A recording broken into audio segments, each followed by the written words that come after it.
1 2 1 2 1 2 1 2 1 2 1 2 1 2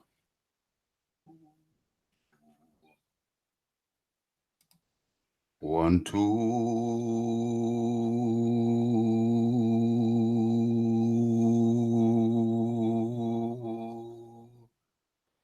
1 2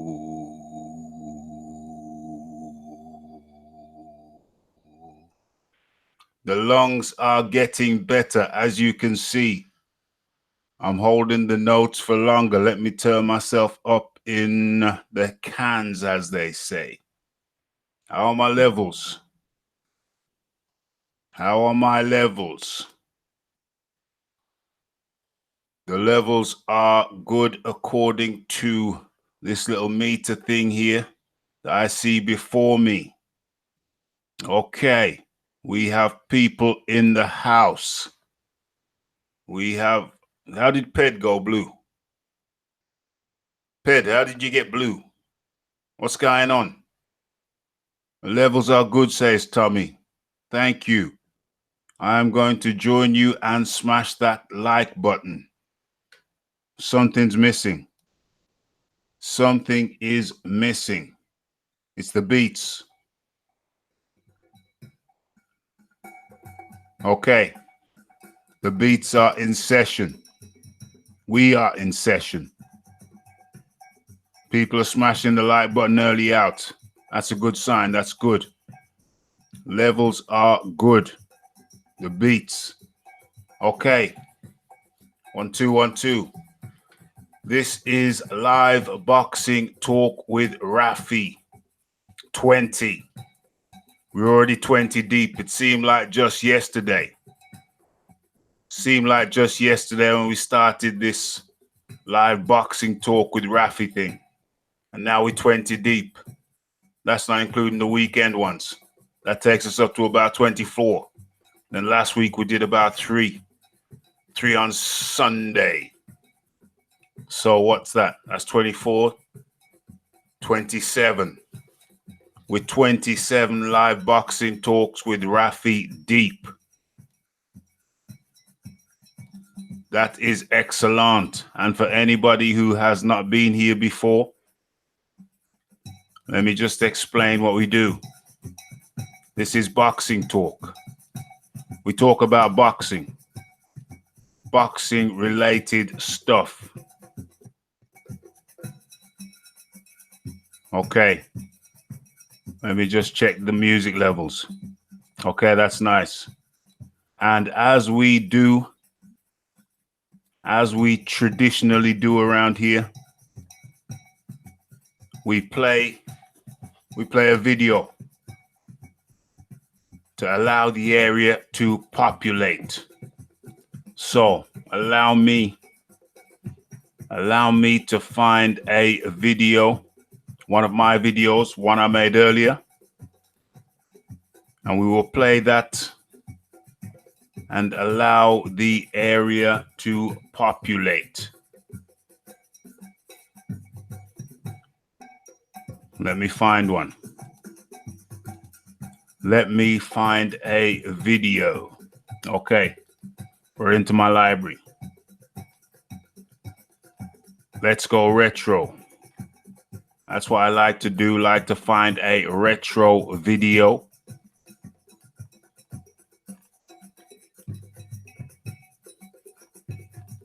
And play it. Little short clip. Okay, that's interesting. That's an interesting one. Okay. Found a nice one. I think this is a nice one. Let me have a look.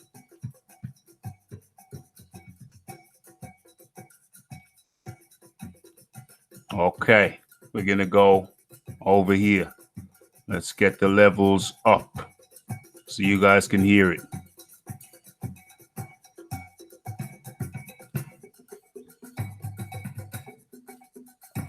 Okay, that's a good one. Let us share. Screen share, application window, and share.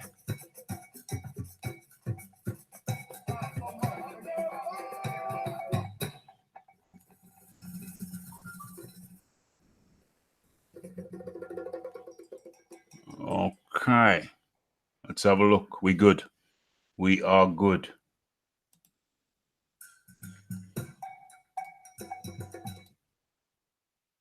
Let's play.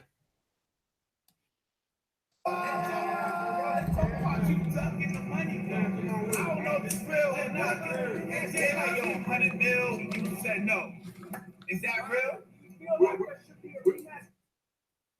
What? Yes. It's another one. It's a quick one. Raphael Dawkins, Combat Radio. And yesterday at the Errol Spence, Mikey Garcia fight, after the fight, as Deontay Wilder was leaving the stadium, he was greeted by members of the press and asked, finally, someone asked him the pertinent question. Let's listen to the question again. I don't know if it's real or not. Say like, yo, 100 mil, you said no. Is that real? Is that real? This is Casual, slightly off screen, from TBV. And he asked the pertinent question to Wilder. He said, they talking about you ducking the money though. 100 million. Is that real?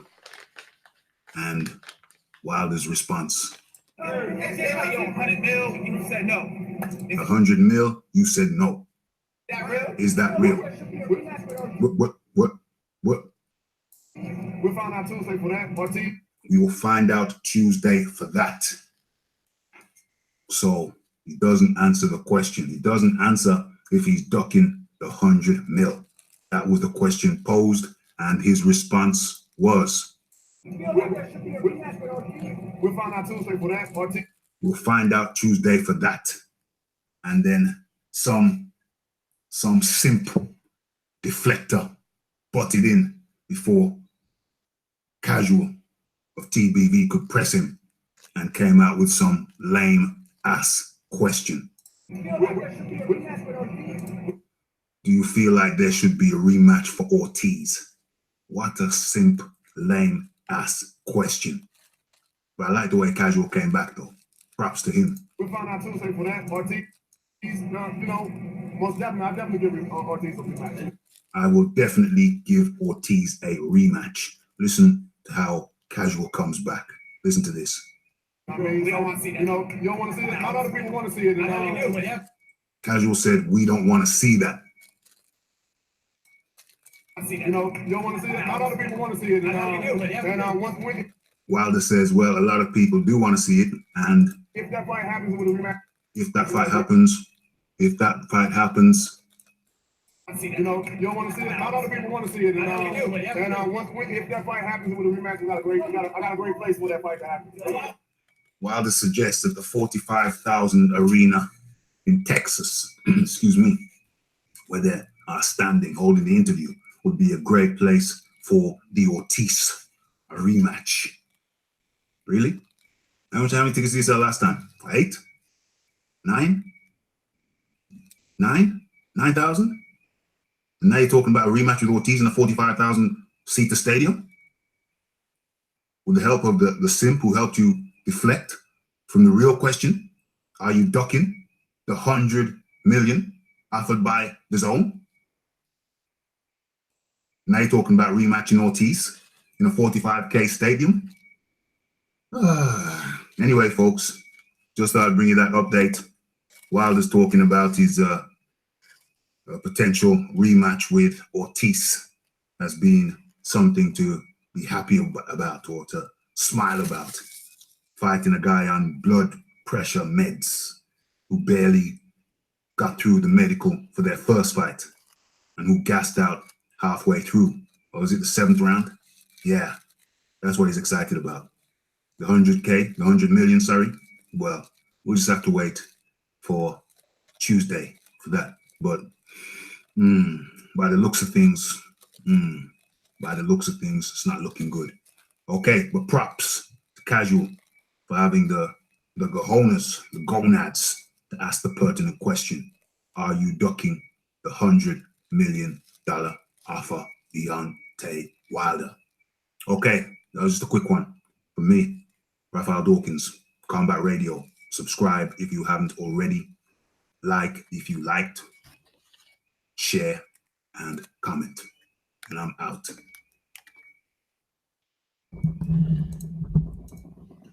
I don't know if it's real or not.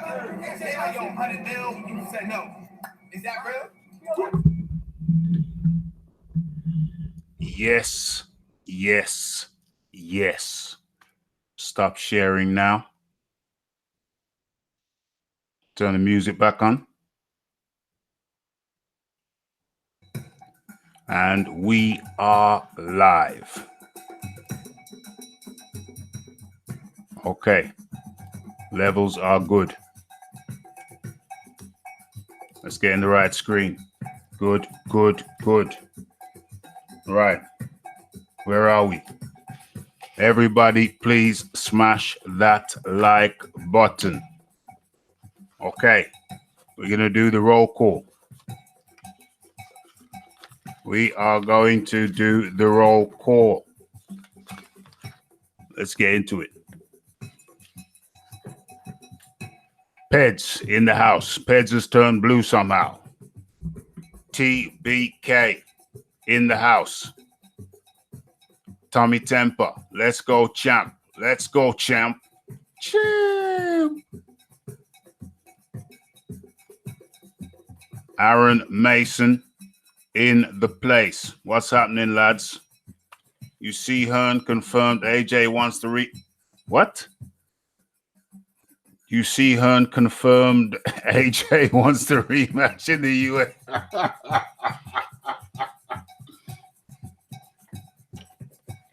No, I did not see that. That is hilarious. That is hilarious. We've already got another talking point. Utter madness. What is happening? What is happening on this boxing scene? Hearn says AJ wants the rematch in the USA. My. Joe, 5556984. They said AJ was heated after the fight. He trashed his dressing room. Wow. Well, yeah, I mean, if you think about it, I mean, I think you'd be heated as well, Joe. You'd be a little bit miffed. Can we say miffed? You'd be a little bit miffed too, Joe. I'd be miffed. Trigger Happy J is in the building.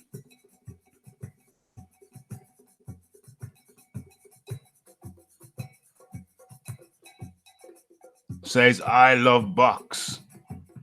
He good boy. I get it now. Speaking in the Triple G English. I love box. He good boy.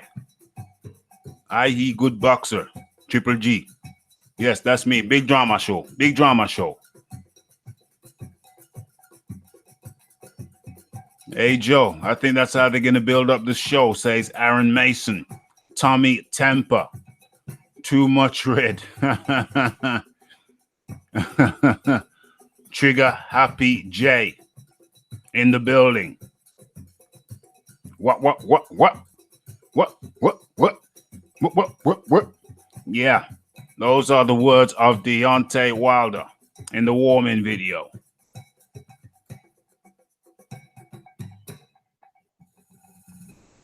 Yeah. Bit late with those questions, says Aaron Mason. Those questions should have been asked when it first came out, and that he ducked the money, referring to Deontay Wilder. Yeah, well, actually, if you think about who asked the question, it was Casual. It was the alleged casual one that had the gonads to ask those questions.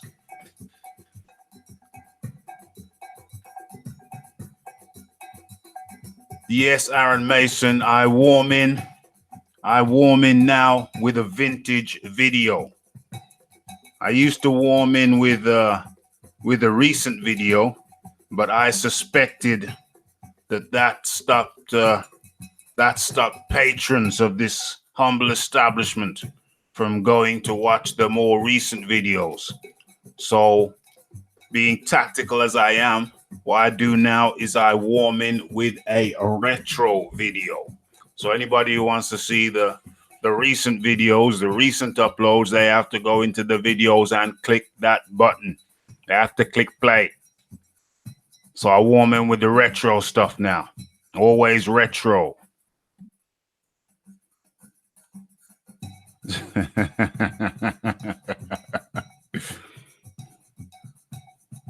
Wilder is a casual, says Tommy Temper.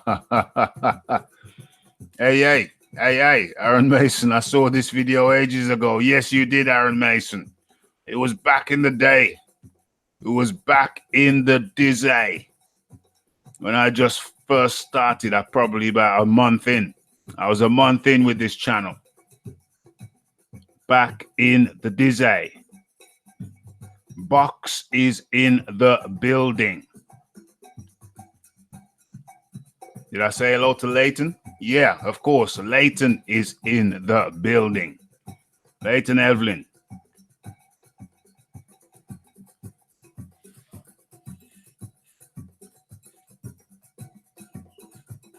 Aaron Mason.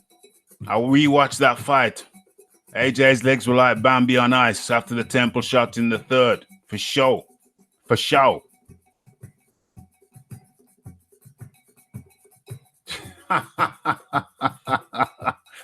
I still want to know how Peds turned blue. He hasn't explained it to me. How did Ped turn blue? He sits there lying, playing with his cat all night. This is probably going to ruin his experience of the show. For sure.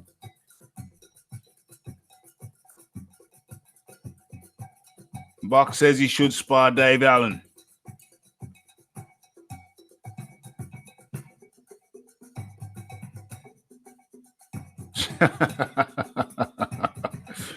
Hamed will not be happy with you, Ped. Joe 56. Dillian White said he would put Ruiz in a coma. I don't doubt it. I do not doubt it.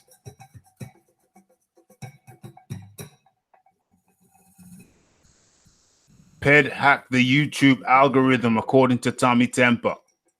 Yes, Leighton, I think I missed your first sweep through. My bad. Yeah, Ped likes to play with his kitten.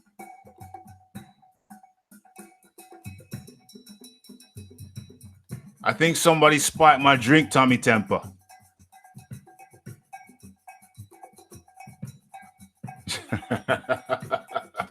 Okay, it's a Friday. A lot of people are going out on the razzle, drown their sorrows after AJ's loss, but we continue regardless, nonetheless. Okay, so as per usual, I'm undecided as to my first topic. So I just take a scan of my topic sheet. And to anybody who's not seen the show before, we talk about boxing and life. Box says a few fake channels have turned their back on AJ. Talking about turning their back on AJ, does anybody follow Wrecked by McGregor?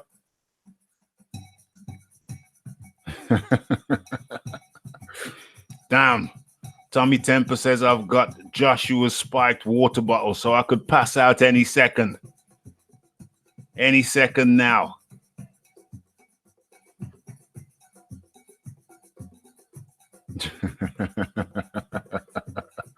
I will never watch Love Island. I ain't got time for proper TV, much less improper TV. Okay, Ped says yes, sometimes he watch Wrecked by McGregor. Okay, so this is a good place to start. Who said it? Box says a few fake channels have turned their backs on AJ. Aaron Mason says that Wrecked by McGregor has done a 180 since AJ lost. Talk about casual. Okay, we're going to talk about that for a couple of seconds because I pop over there from time to time. I pop over. Ped says he's fake. I pop over there from time to time. I enjoy. Well, the reason I first started watching him was because he just seemed to be all over the place. You know, he's like all over the place. You know, rambling and whatnot when he first started. But yeah, I kind of enjoyed his. Oh, AA Boxing is in the building.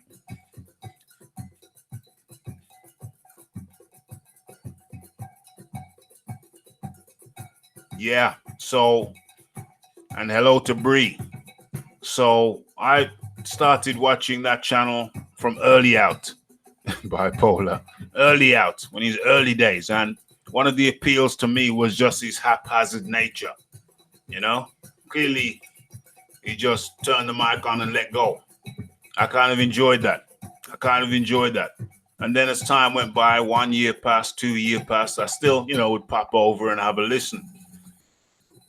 So what he's done recently is AJ lost and he just boom turned into from AJ is great or whatever to AJ is the worst ever. What the hell? Hatman got 400 dislikes? What for?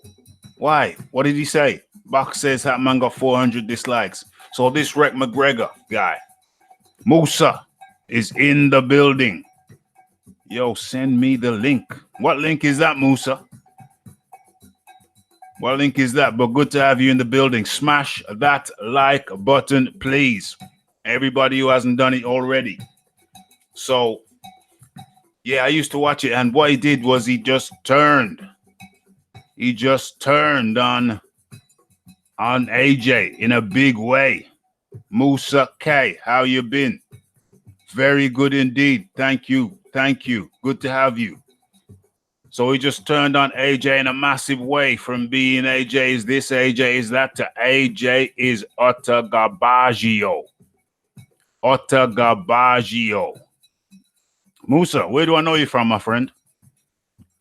Where do I know you from, Musa K? Do I know you, my friend? Do I know you, Musa K? Have you ever been in here before? I saw your AJ videos nearly at 5K, Raph. It's bizarre. I come from the UK. Have you ever been in here before, Musa K? Have you ever been in this house before? It's your first time. Okay, Musa K, why I suggest to you, my good man? What? Musa plays for Tottenham. Show. You're normally on BFTV's channel. Okay. Yeah. So what I suggest, Musa K, what I suggest is that you frequent this house of boxing frequently. And then, you know, we'll get a flavor for who you are, my friend. We'll get a flavor for who you are. Right about now, I really have no idea who you are. You know what I'm saying? No idea who you are. So just frequent this house. Yeah, I'm glad to have you. Comment on the stuff. Go to my videos. Comment on those. And that's... Yeah, this is the first time. Yeah. Comment on those. And that's how we get to know you, my good man. That's how we get to know you. Excellente. What's going on here? Feminine Angry Dwarf. I'm a Blackburn Rovers fan. Good to have you in here again, Feminine Angry Dwarf. I'm a Blackburn Rovers fan. It's not hard being an AJ fan. What? It's not hard being an AJ fan during tough times because I'm used to it. I hear you. I hear you.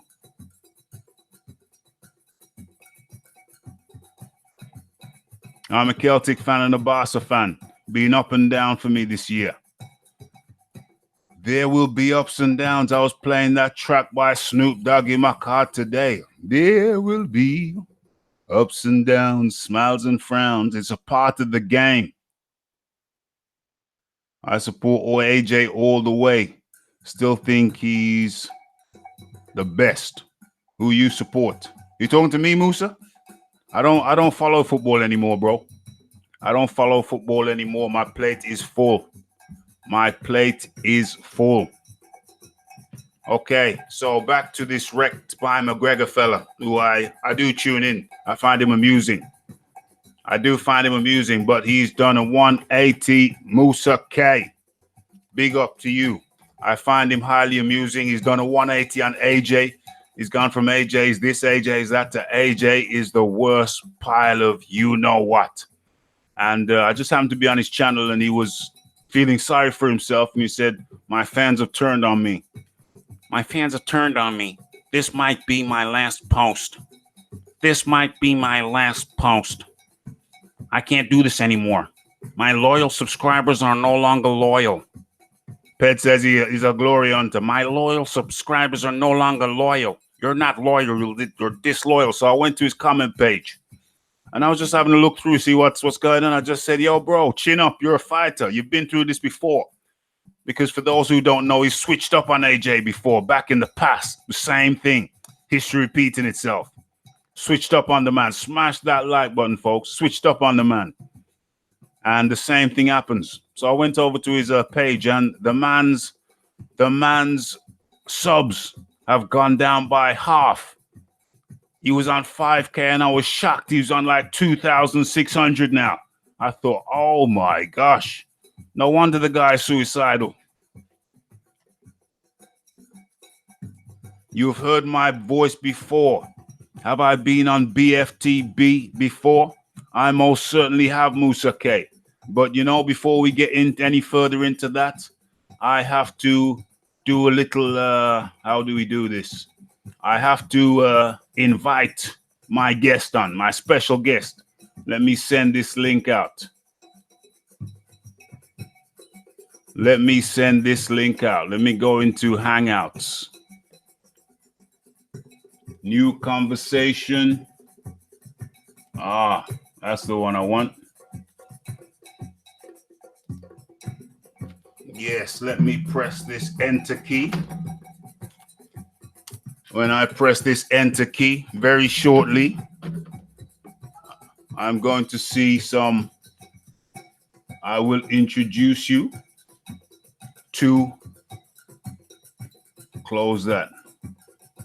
I've already copied that. I will introduce you to our guest for the evening very, very shortly. But in the meantime,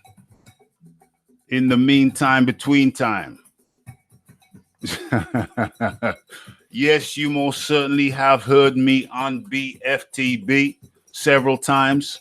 And Musa K, there's a couple of things I want you to do for me. First of all, I want you to smash that bell icon so you stay updated, you stay notified every time we go live. And very, very shortly, in a minute or so, I will introduce you to our guest. But in the meantime, let me just get through this. Yes, Musa K, after you smash the subscribe button, and the bell icon, and after the show is finished, I suggest you head on over to my videos. And in my videos, you will see a couple of encounters I had with your man there, Mr. BFTV. So those encounters are on this channel, my friend. Box says Raphael did a military coup on BFTV. Launched a junta on him. Where are we? TBK. Americans are afraid to leave the USA, especially to come to the UK. Wrecked has done a U-turn. Wrecked by McGregor has done a U-turn. He's lost 50% of his subscription. I think the man is genuinely schizophrenic. And to be honest, I don't hate him for it. It makes his show rather interesting. Let me have a look. What's the haps up here? Yes. Everything is good. Give that like button a smash. I'm going to go over now, and hopefully we will have our guest. Our guest is here. Hello, my friend. Are you there? Hello, Rafa. Good to speak to you. Yes. And for those who don't know, who has blessed us with his presence today, who is blessing us with his presence today, it's someone I've listened to for some time on my own. What do you call this? I guess this is my business kind of account, or on my personal YouTube thing. I've listened to him for a good couple of years now. I don't know how I found him. I guess it's because his second name is Librarian, and I like libraries. I like books. I like knowledge. And allow me to introduce to you Boxing Librarian. How do you do, sir? I'm very good, Rafa. Thank you. First of all, thank you for inviting me onto your channel. It's a very generous offer. I'd like to say to everyone listening that I wasn't aware that Raphael was listening to me for some considerable time.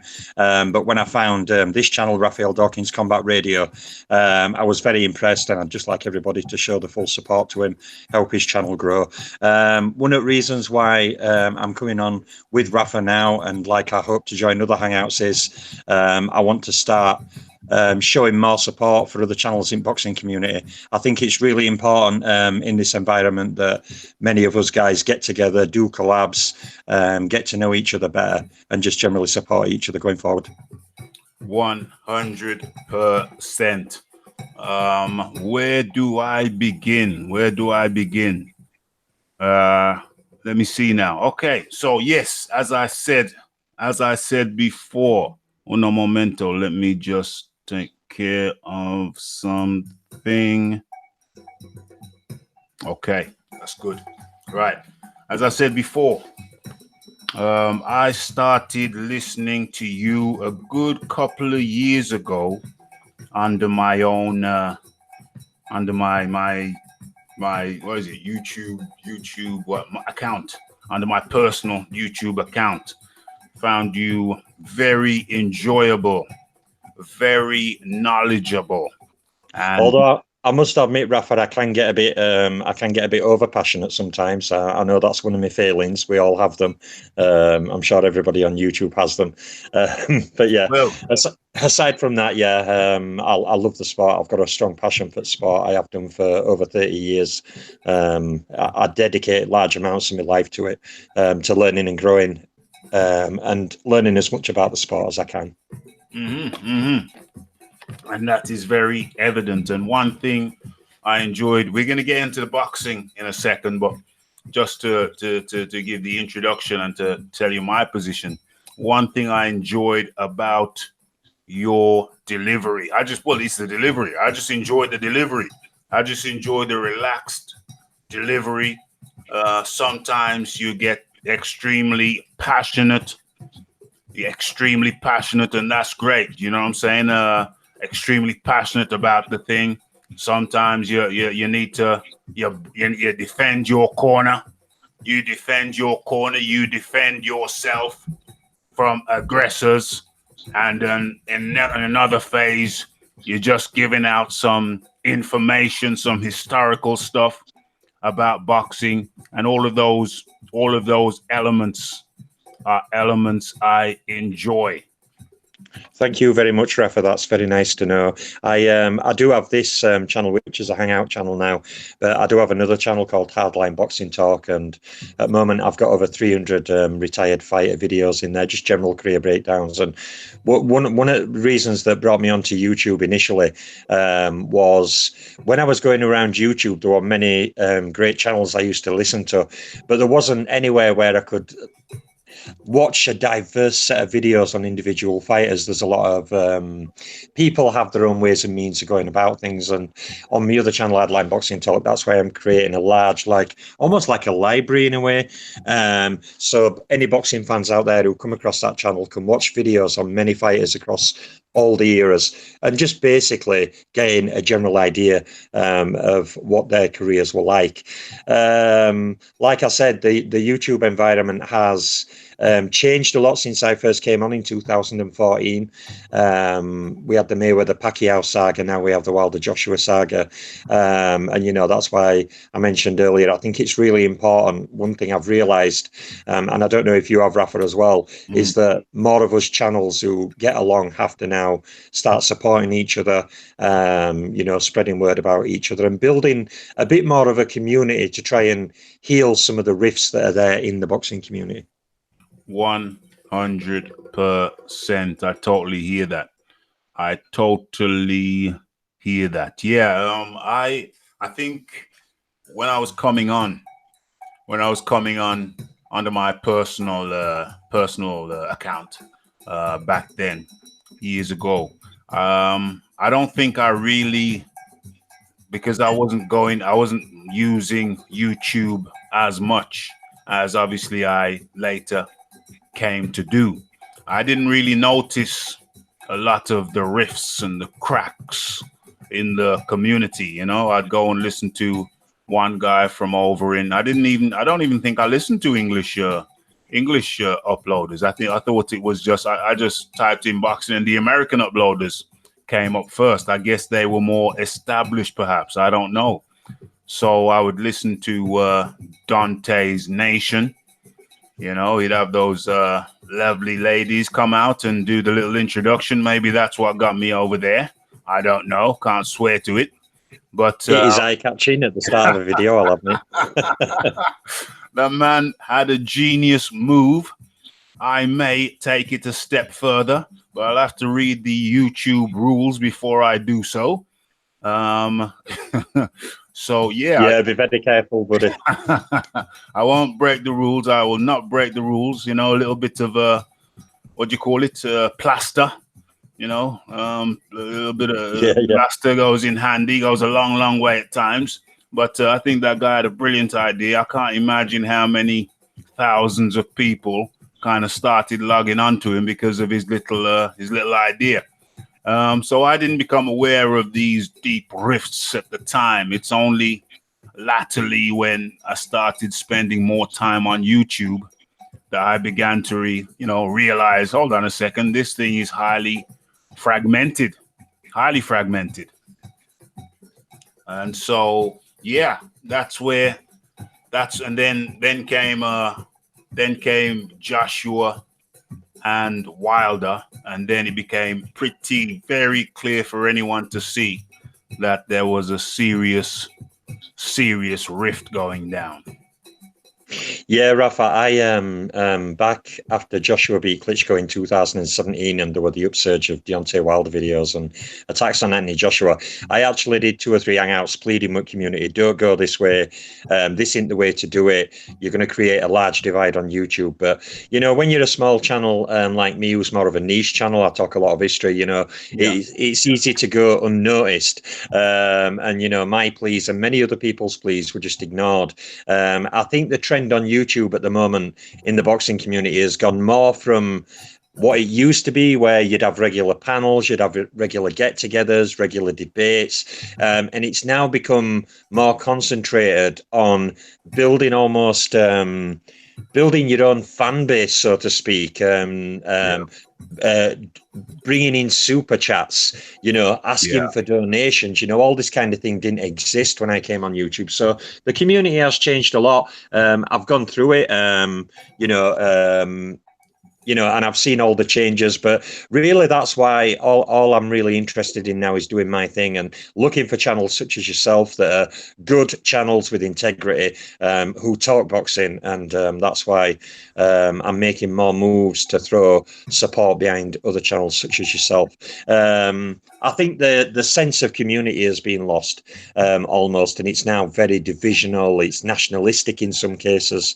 And I think that the one thing that often gets forgotten in all of the back and forth and the different, because I've clashed with people over opinions, and I've had trolls and I've had to block people. I think we've all had those experiences. But I think the one thing that's almost been lost in the tsunami, so to speak, is that we all are here for boxing. We all have a passion for the sport. And I think sometimes that gets overlooked. And in a way, I think we need to try and get back to that, get back to having collabs, get back to doing hookups, talking more rather than being defensive, although I can be very defensive myself, I'll admit. I admit my faults. I'm a grown man. I can admit my faults.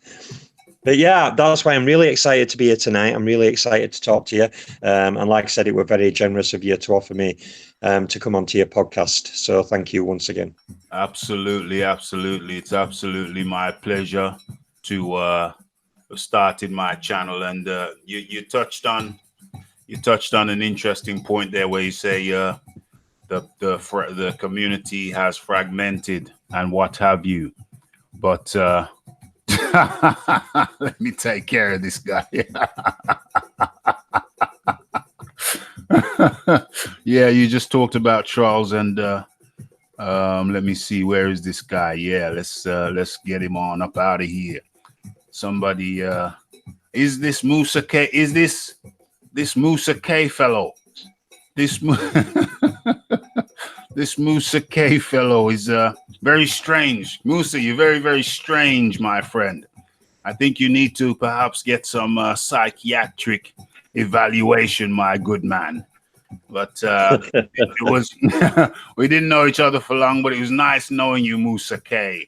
And what can I say? But hope you speak Spanish, and hope you understand the meaning of adios, my friend. Adios.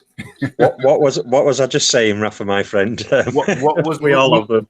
Musa K was said he wanted to do something very unpleasant to me.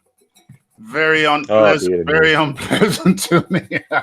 Oh dear me. I'll pass on that one, Musa K. But it's nice of you to think of me. Thank you. And like I said before, adios. Adios. Adios, muchachos. Adios, muchachos. Yeah, so what I try to do over here is I started off just doing the thing solo, just having this thing solo, much like you do. I just talk, have my topic sheet, and I talk. And I'll still do some of that. But what I try to do now as well is I try to have guests on like yourself, people I've listened to, people I like, people who, like to talk boxing, and I make it international. So, I've had my American friend on. I've had you on. Sometimes we get our Irish friend on.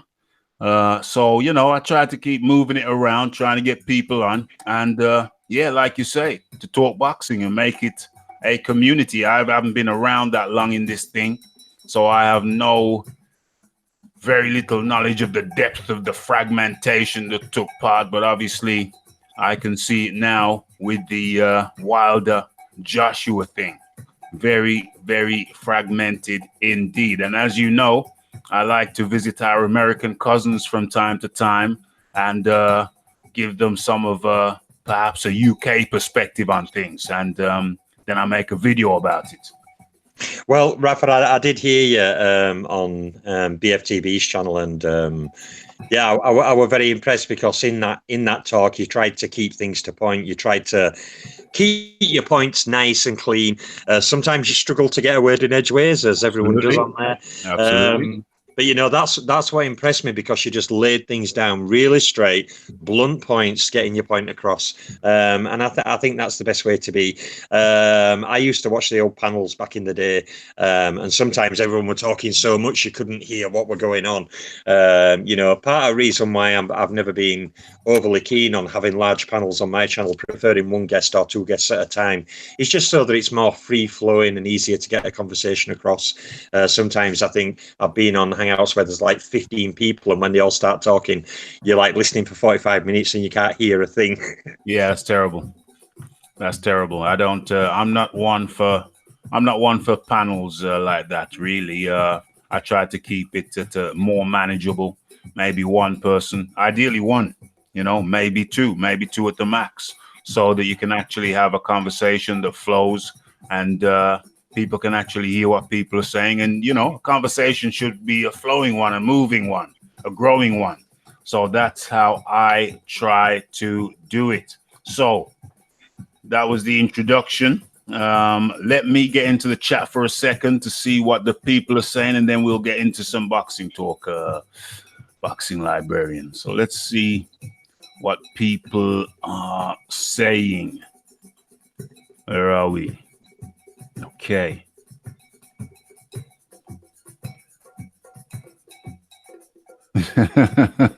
Aaron Mason says, bet BFTV has been lapping his loss for AJ up.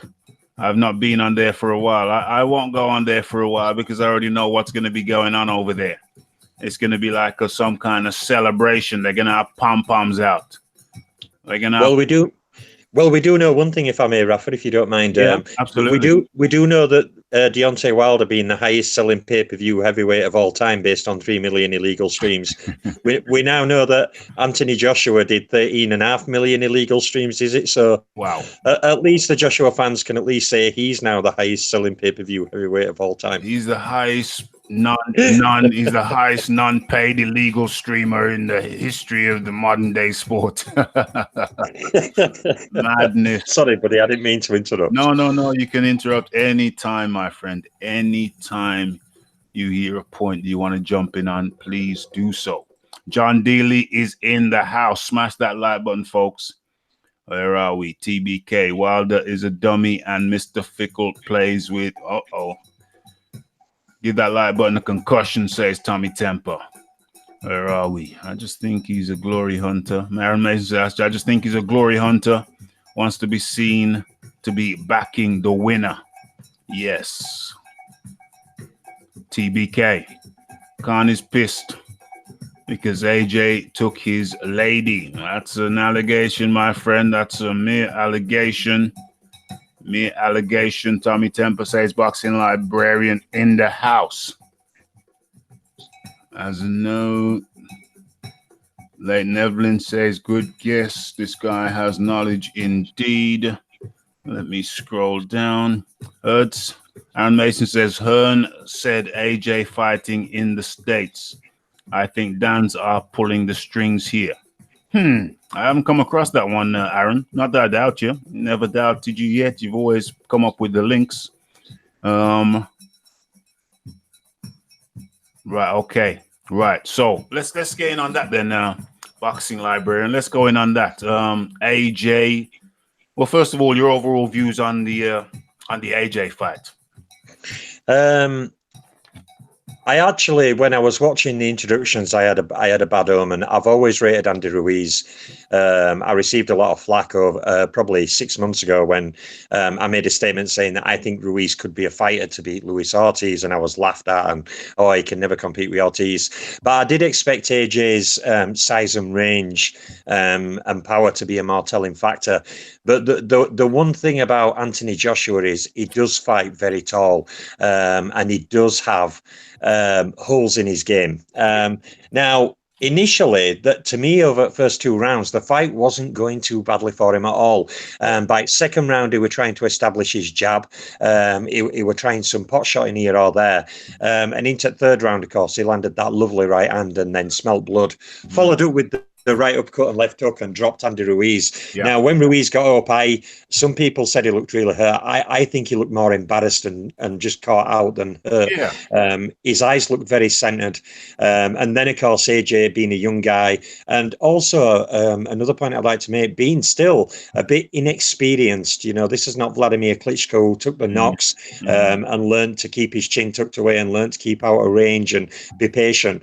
Joshua's still a young, hungry guy. And when he smells that blood, he goes in. And of course, he got caught with that left hand right on temple and never fully recovered. Was I shocked by the result? I was shocked by the result, but also I was shocked in a pleasing way because, in a way, I think many fighters like Andy Ruiz go under radar for many years, and he has been underrated for a number of years. I didn't think he'd beat Joshua, but I think that Andy Ruiz also has to get a lot of credit for his performance, from going down, from getting back up. And even when he got back up, when Joshua moved in on him, he didn't back off 1 second. He stood right in that pocket with Joshua after getting up and let his hands go to fight him. And it paid off.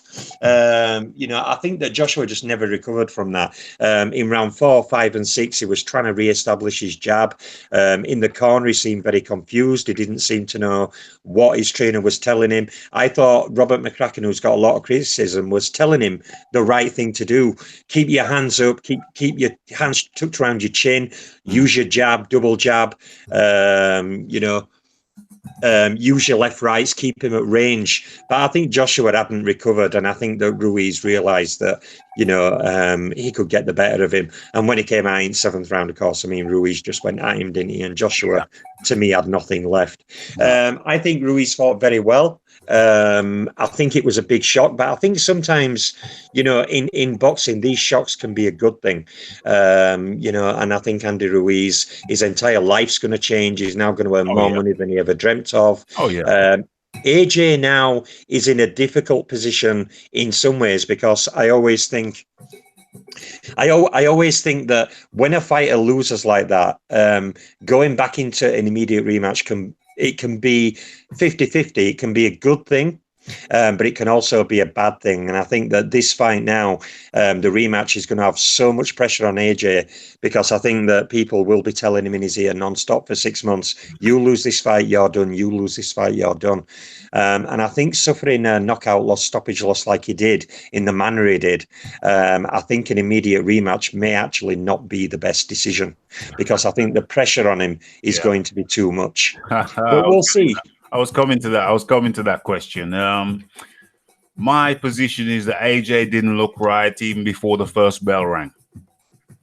No, he didn't. Clearly not, no. He clearly wasn't right even before the first bell rang. There have been statements, there have been reports that there were issues in his camp in the last week of the fight. And the way he walked to that ring, the way he stood in that ring, like he was already dazed. He looked like he was already dazed. I must admit, Rafa, I were watching the introductions, and when it got to AJ's introduction, he were having his neck massaged, and when they were actually announcing him, he would just stood stationary in the corner looking down at the floor. And I remember looking at his eyes, and I thought, he almost looks disinterested. Now, my view on this is that, again, it's a two-way thing. In one point, I recognise that, you know, I saw those signs as well. You know, the long time it took him to come from his dressing room, the fact he looked so disinterested in the announcements. So I'm a bit torn and conflicted in a way, because at one point I saw the same signs you saw, but on the other side, I'm also really trying hard not to take away credit from. I know you're not taking credit away from Andy Ruiz, but a lot of people other than us are using that as an excuse to strip Andy Ruiz of all credit for what was a fantastic performance. Like I said on my reaction to the fight, AJ may have had problems, he may not have had problems. Like you say, there's things coming out all the time. We'll learn more going forward. But like I said, I think all boxing fans have to remember as well that that is not Andy Ruiz's problem. If AJ had a concussion, or if he wasn't right, really his team and his management need to be held to account, as do the doctors behind the scenes. Yes. Because if AJ was suffering a concussion and they knew about it, then that doctor should never really practice medicine again. If it was kept from the doctor and he didn't know he had a concussion, then AJ's team are to be blamed. But yeah, I think Ruiz, all he could do was go in there and do his job that he trained diligently to do. 100%, absolutely 100%. My position is that I've been a fan, and I still am a fan of Ruiz for some time. To be precise, ever since I saw him against Parker in that Parker fight, I became a fan. And I think, me personally, I think that fight could have gone either way. That was a 50-50 fight. If that took place anywhere outside of New Zealand, I think Ruiz would have had his hand raised. So yeah. I was saying on this channel and other channels, I was saying that people are making a mistake when they overlook Parker. There were people saying, "Oh, he's going to get knocked out in 3 rounds." People here will tell you. People here will confirm it. People were saying he wasn't going to go 6 rounds. I said he makes it at least until the latter rounds and gets finished by TKO. And the bet that I put on was Joshua by points. So I always rated Ruiz highly, and I always said that he was going to give. I think I made a video saying Ruiz is going to give Anthony Joshua problems. Now, 100% Joshua. If it's 100% Joshua, I think the fight goes differently. But that's not Ruiz's problem. Ruiz is just there to turn up and fight his best fight and let the cards fall where they may. Anthony Joshua, I firmly believe, had issues going into that fight, going into that ring, had issues, problems before the very first bell. But as you quite correctly say, that was not Ruiz's problem. Ruiz's job is to deal with the matter at hand, and he did that admirably. But getting on to your second point about the rematch, I'm of the same thought. I say, well, there's a bigger point that I want to get onto, which ties into my answer. So rather than me giving my answer, it's best to me to pose this question. It's a question I've been posing for a few shows now, and you being somewhat of a deeper student of the game, you may have a deeper perspective on it.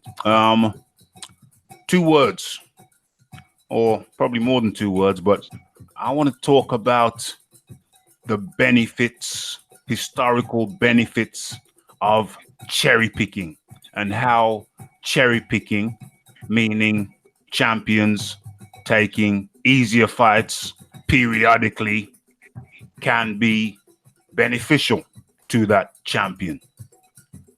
That's my position. Well, yeah. Well, taking the case, taking that point, there have been many times in boxing where fighters have cherry picked and it's paid off, and other fighters have cherry picked and it hasn't paid off. I think cherry picking, to be a benefit, has to be done in a way to where, take a fighter like Buck Smith, for example, a fighter many boxing fans may not be as familiar with. He was never a really top-rated fighter. He's got an incredible looking record when you look at it, with an incredible numbers of knockouts. But I think when you look at cherry picking as a whole, you can cherry pick 2 kinds of fighter. You can cherry pick fighters who are not capable of beating you, who you can blow over in a round or 2 each time. Yeah. Or you can cherry pick fighters who, although they won't pose much of a risk in beating you, may give you rounds or show you things that will enable you through your training camps to develop. Yes. So I've always seen cherry picking as a potential benefit or a potential hindrance, because if a fighter cherry picks too many opponents who are not able to extend that fighter, and he's going in there and firing fast combinations, blowing them out, looking fantastic. With them not going rounds, they are not benefiting from the training camps and the rounds of experience that will enable them to develop. They're not building the stamina, they're not honing the skills. We've seen many fighters who score lots of early knockouts.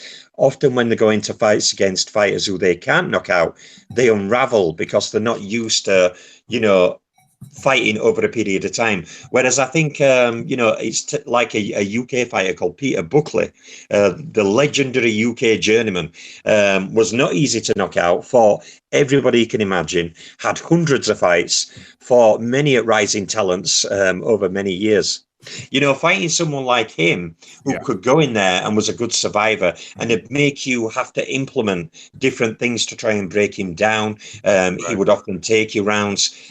Cherry picking like that can actually benefit you. It can build your experience to a level, but doing it over a long term, I think, is also a hindrance, because cherry picking, like anything else, is fine. But sooner or later, you have got to get to the point where you upgrade that competition.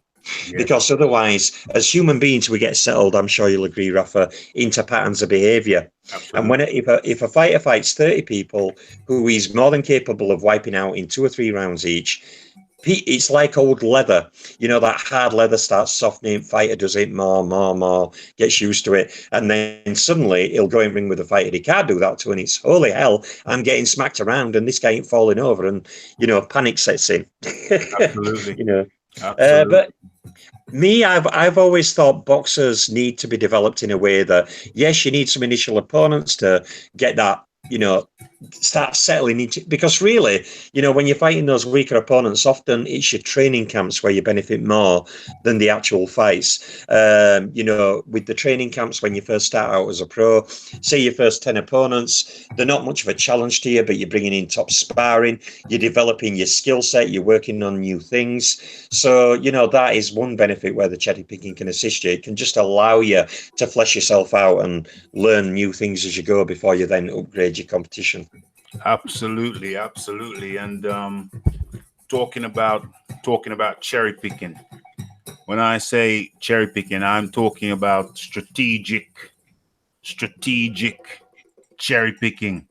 So we're talking about, for example, you made an interesting point when Joshua and his next fight, you said you're not so sure it'd be a great idea for him to go in versus Ruiz straight away again. And I agree with that. You see, I second that.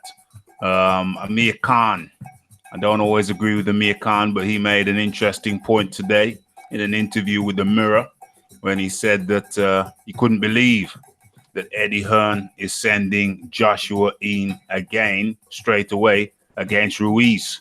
He said that after a knockout or a TKO of that nature, then the wisest thing would be for Joshua to take a lesser opponent, build his confidence back up before going in again with Ruiz. And so when I say cherry pick, what I mean is a strategic cherry pick, the one that is not just a pushover, but one that will allow you to work some skills and work some techniques and then maybe knock him over. You see what I'm saying? Yeah, I 100% agree. And I mean, really for AJ, I don't mind him going into the rematch. I think you mentioned a good point, the psychological aspect. I think it sometimes gets forgotten. AJ is going back into a ring with a man who pretty much, destroyed him in that ring. And as human beings, we know that, when we suffer a severe adversity like that, we can rebound from it or we can collapse when we face it again. Now, AJ may go away, but I'm not sure that his style can learn enough in one training camp to be able to adjust to Ruiz's style, because Ruiz is very experienced, has a fairly tight defense, excellent in the pocket and mid-range, very, very fast hands. And I don't think Joshua can adapt enough in only one training camp to be able to handle Ruiz's style, because many heavyweights are not really used to facing the kind of Mexican style, because we don't have many Mexican heavyweights. Ruiz is a very, very good example of a Mexican heavyweight. He comes forward, he goes and holds ring center, comes forward, applies lots of mental pressure, is constantly making you have to change position, constantly hunting you down. That applies a lot of mental pressure. Then at the same time, every time Joshua let a jab go, Ruiz was slipping or taking the sting out of the shot and then firing rapid counters around. And even when he was doing that, he was still marching forward. So Joshua were almost like a deer in headlights. Whatever he did, whether he threw a jab, whether he stepped off to the side, tried a lead right hand, Ruiz always had a counter for him. And I think in the rematch that Joshua could catch him and hurt him and then steamroller him. Potentially that could happen. But I also worry on what the point I'll go back to.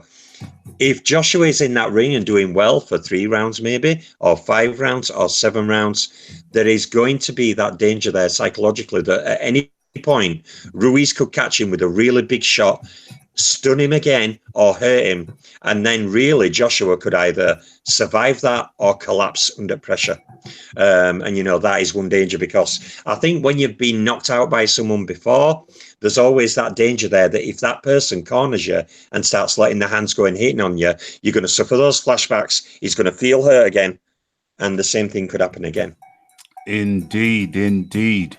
So, yeah, 100%. Let me get into the chat for a second. Let's see what's going on. I thought the chat had stopped working for a while. Red Gov Militant. Yes, it's working. Thank good for that. Cal L is in the building. Red Glove Militant is in the building. Who have I missed? Jacovo Jace in the building. Good to have you back again. Who else have I missed? Who else have I missed? Okay, I think that's everybody. Okay, what's everybody saying? So,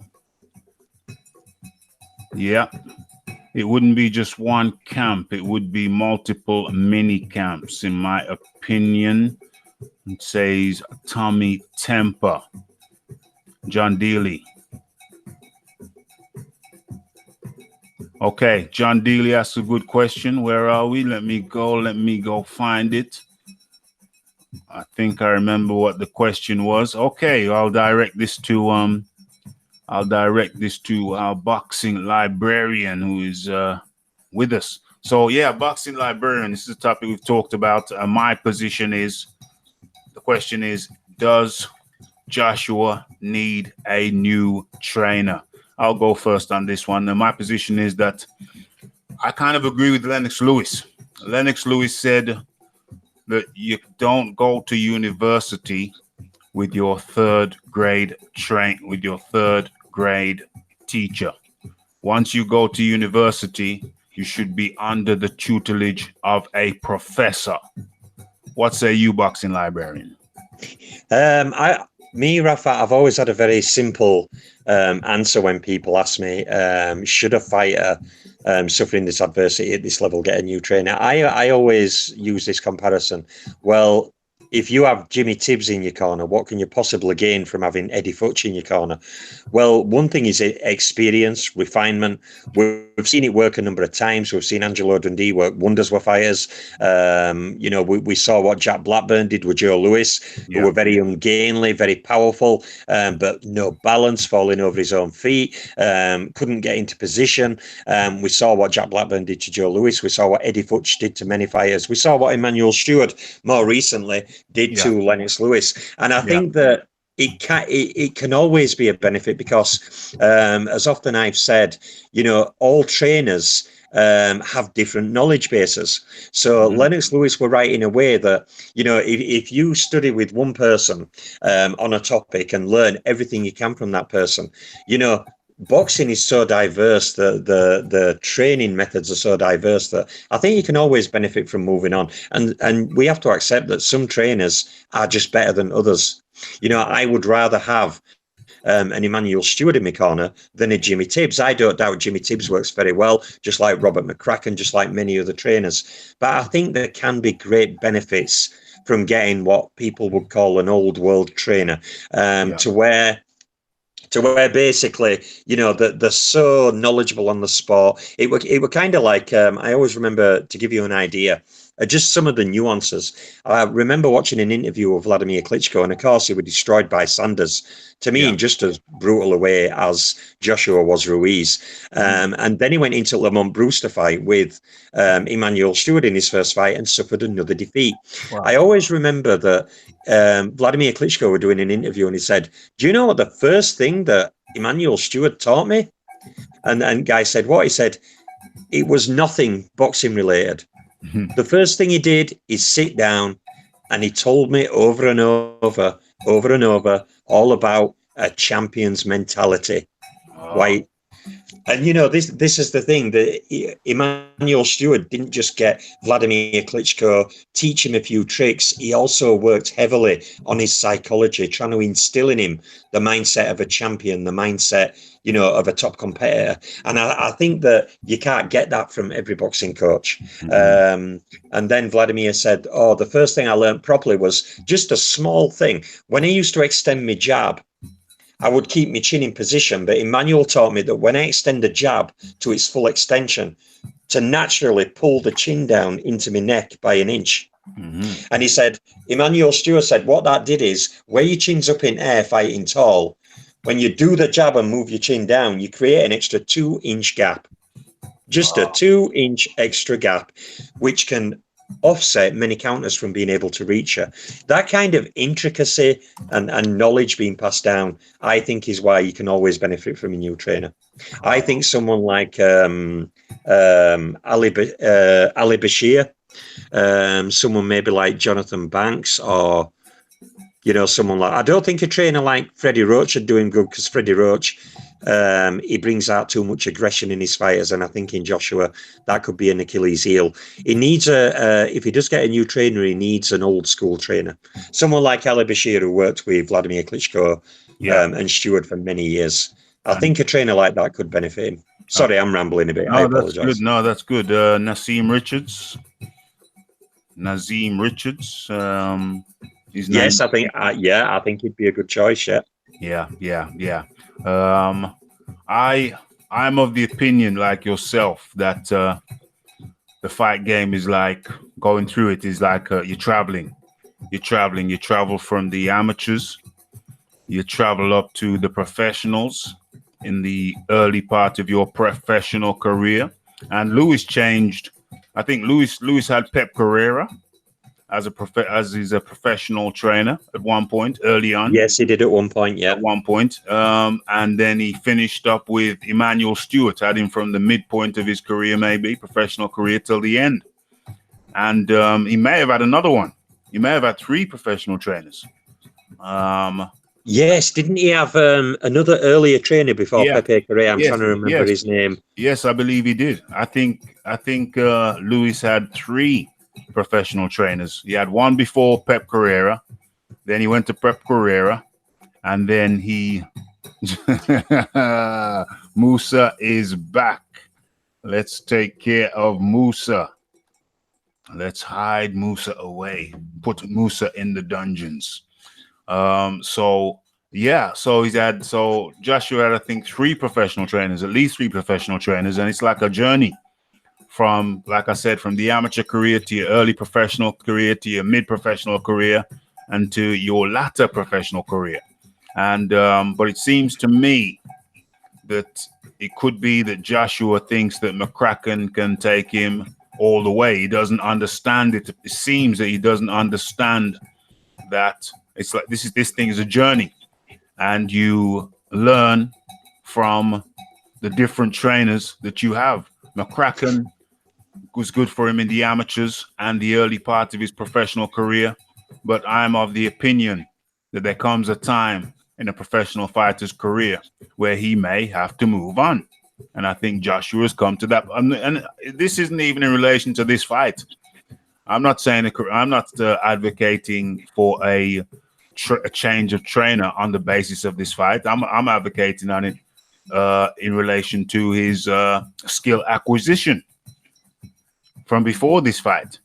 You know, there's so many things. There's so many more things that he needs to acquire If I may just jump in, Rafa, I think one of the points I was trying to get, if we take a look at Joshua, he fights tall, and I think Robert McCracken did give him good advice in corner. Joshua just seemed in a world of his own, and he kept saying, "What is he going to do? What do I do?" He seemed really out of there. But you see, Joshua has holes in his game. He has no inside game. He has virtually no tie-up skills. He fights tall, keeping his chin up in air. He still moves back in straight lines. He hasn't been taught the nuances of angles and developed to use angles, to step out to side, not leaving his chin up in air, to tie an opponent up if he needs a rest, to tie an opponent up if he's hurt. In some ways, he is similar to Frank Bruno in that way. I think Joshua is a better heavyweight than Bruno. But in the way of no inside game, no tie-up game, survival skills, to me, on Joshua are quite weak. Like Frank Bruno, he could be boxing using that long, heavy jab he had, that right hand keeping you honest. But as soon as he got caught, he'd fall apart because he had no tie-up skills, he had no inside game, etc., etc. And I think those areas would really help Joshua. If Joshua could get hurt, I mean, Vladimir learned an inside game, but sadly often he'd grab his opponents like an octopus, a bit like in the Povetkin fight, which were a terrible example of wrestling. So it can go overboard, but I think Joshua can develop an inside game, a tie-up game, get a trainer who's going to work more on his conditioning to extend his stamina for more rounds over a fight. But I just don't think he can get a trainer like an Abe Sanchez, a Freddie Roach. I don't think he should go for a trainer who's more known for aggression. I think he needs to go for a trainer who's going to teach him them defensive nuances he needs. Yes, 100%. And I think what you're saying is that he could benefit from a new trainer. Absolutely. Yeah, 100%. 100%.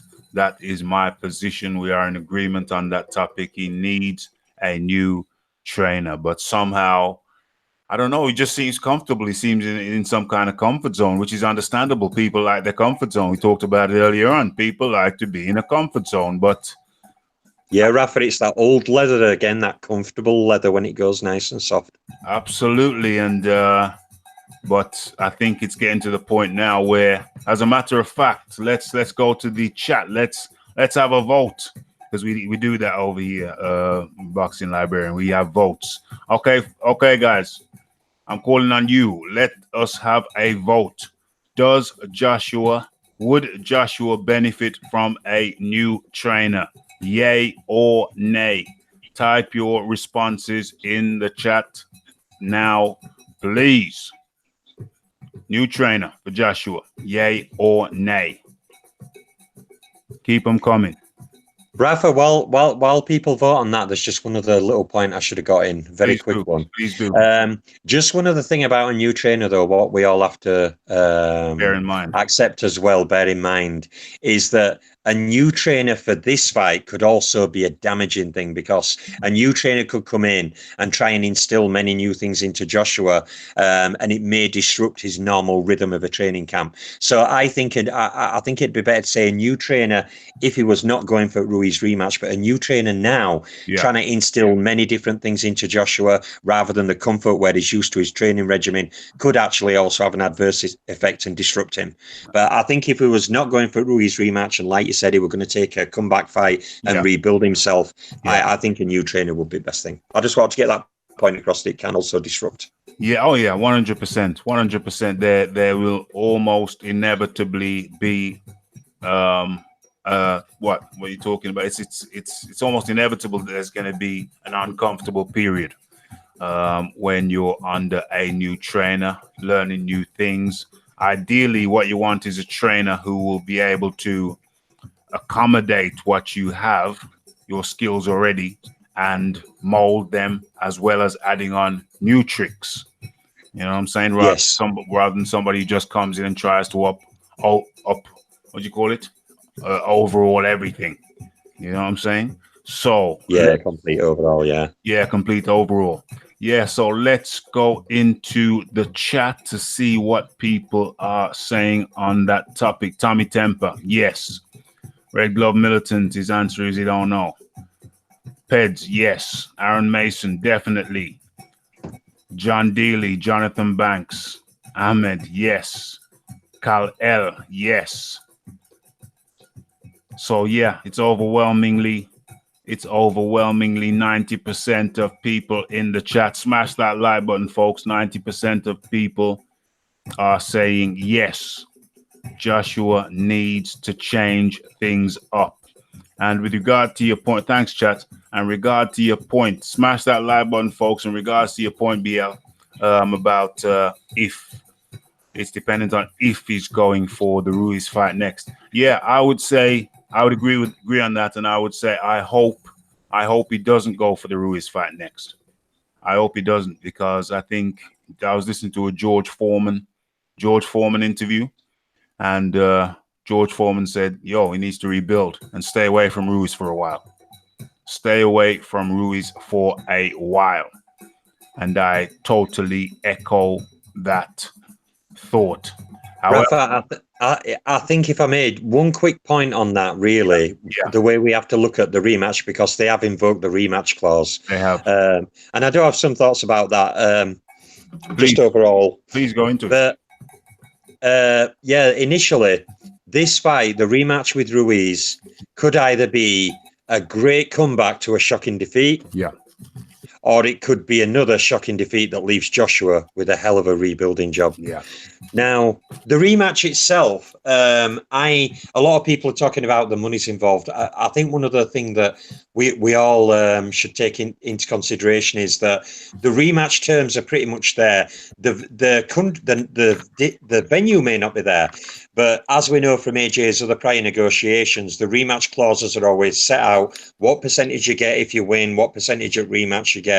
The only thing we don't really know is whether there's a venue or a number of venues where the fight can happen. Now, Ruiz asked for this $50 million if he's to fight in UK. Yeah. And I don't know if that's Al Heyman putting him up to some spin, because Ruiz has never seen money like that in his life. Nope. To me, Joshua went to America and gave him a shot. As the new champion, he should be willing to come over and give Joshua a rematch here. Absolutely. But I think that we all have taken into consideration, most of the rematch will already be agreed via contract. The contract stipulations are there, and Ruiz will only have certain things he can even negotiate with, because if he violates the terms of the contract he has signed, then he's in contractual violation. Yeah. And that may end up costing him more money than he could potentially stand to make. Absolutely. So I think to an extent Ruiz's hands are tied up.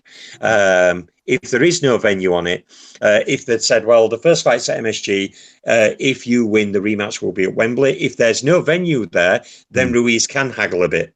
Yeah. But I think people are over speculating Ruiz's abilities. I think he's very tied into a set number of rematch clause points that he won't be able to escape from, except violation of contract, which I don't think he'll do.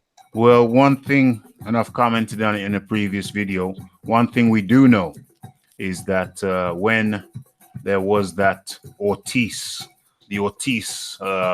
fiasco, when his trainers or his manager said, no, they've lowballed us, etc., then Eddie Hearn threatened to expose him. Then he comes back and goes, no, it was our mistake. It was our mistake. It was a good offer. They didn't lowball us. One thing we learned from that interview, or certainly one thing I learned from that interview, was that his manager was asked, well, how do you feel about the rematch then? The rematch clauses that Joshua has in. He's still the A side. He said, no, that wasn't a problem. We know what we'd be getting in the rematch. He says, what would you be getting in the rematch? Oh, something like 12 million. So, so it was already in, like you say, it's already in the contract what Ortiz was going to get. And of course, it will already be in the contract what Ruiz is going to get. The only question, as you rightly point out, is that is there some wiggle room with the venue? That's the only question that we're not sure about. There might be some wiggle room with the venue, but as far as how much he's getting paid, that's already stipulated in the contract. So this 50 million talk is pure pie in the sky from Ruiz. Maybe he doesn't know, maybe he didn't read the contract, but we know it's stipulated in the contract.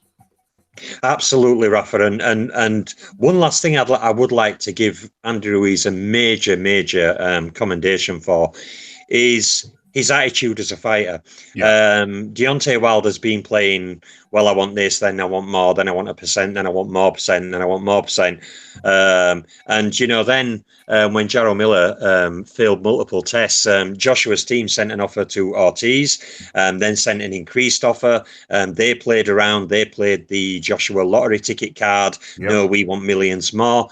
And there goes Andy Ruiz, okay, showing these guys how it's done, calling Anthony Joshua out to Eddie on Twitter saying, I will take the fight and I will beat Joshua. He earned some estimated $5 million for that fight against AJ. That's right. And he has kind of, in a way, embarrassed those other fighters. He's called out the fight directly himself. He hasn't had to be sent offers. He's called the fight out, accepted the fight, gone in there, and now look, he's shown those guys how it should be done. You know, don't talk about it, challenge the fight, take the fight, get the win, and get the credit. You know, I think in a way Andy Ruiz deserves a massive dose of credit for his attitude, the way he approached the fight, actually calling out the fight, not playing games like Ortiz's camp were playing. You know, he just said, I want the fight. And when they offered him it, he just took it, you know, and he's reaped the rewards. He's took the risk. He's put himself in position of that risk. And now he's the unified heavyweight champion at world. He's now going to be meeting the Mexican president. He's been on Jimmy Kimmel. He's going to be making more money than he ever dreamed of. And that's one thing I used to say about Deontay Wilder. Take the 15 million, because if you beat Anthony Joshua in a show of force, your marketability worldwide is going to go up by 20-fold. And fights after that, you are going to earn a fortune every fight. Wow. But Ruiz was the one to accept it and do it. So I'd just like to say an extra shout out to Andy Ruiz. Oh, absolutely. 100%. I mean, Ruiz is a real fighter. Ruiz is a real fighter. He's a hungry fighter. Absolutely, yeah. He's a hungry fighter as well. He was undervalued at top rank. What's that top rank guy? Bob Arum. Bob Arum let him go. Let him go out to top rank. Said he wasn't that good a fighter.